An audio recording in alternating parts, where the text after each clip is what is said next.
Welcome everyone to another video.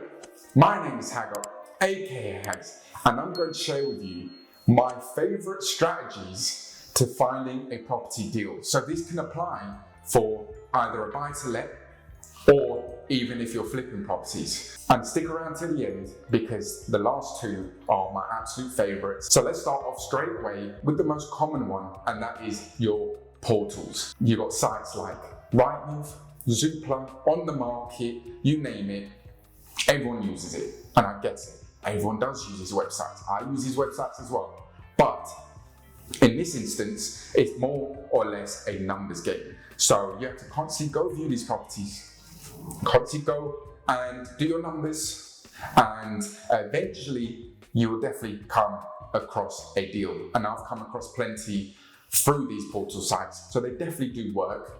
Because if you're looking for an investment property, of course you're going to look for something that is run down.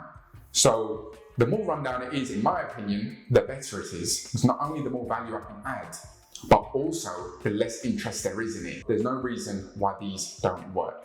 The next one is auctions. And yes, you'll find these again on these portals and these websites. They do sometimes have a catch to it.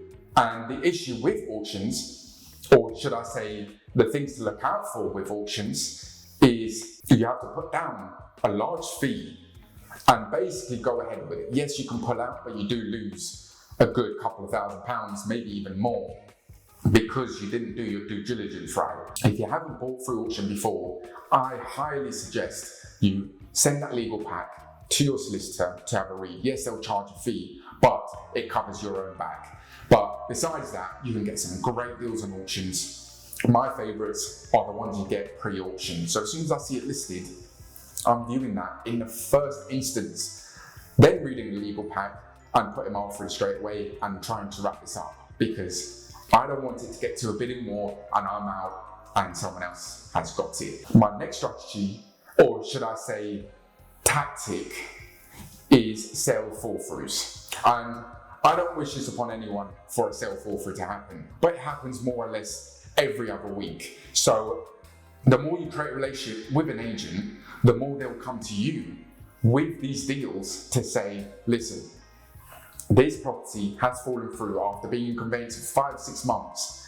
They just want to get rid of it. So this is where you come in and you might be able to get a little discount on it. And at that point, wrap it up and the property is yours. So technically it's off market, but also it's not. And speaking of connections, you want to create the best relationship you can possibly have with different estate agents, like I've done with not only this property behind me where the agent sold it to me and I sold it back with them. And I've done this twice with them now. So if you haven't seen the last video, I've discussed a property that the estate agent has offered to me. Whether I get it or not, that's a whole nother story. But the agent has gone out of their way to suggest me as the potential buyer. Now moving on to my last favorite two. The first one is going direct to solicitors. So I've worked with my solicitor for about 3 years now. We've done plenty of deals. I've even had family work with this solicitor before. So I don't know how many deals we've all done together, but my solicitor can come to me with properties because they actually get hold of these properties first. Before anyone else, these people get hold of them. Whether they're probate, whether they're looking to sell the property, whatever it is, they will go to the solicitor and speak to them first. Most likely it will be a probate property because naturally they need to do all the paperwork to complete the probate. But once that is done, the solicitor still has the first dibs on this house. Not to buy, but to see. If you keep pushing your solicitor or you contact other solicitors, they will come to you with deals eventually. It's just more or less, again, the connections you have.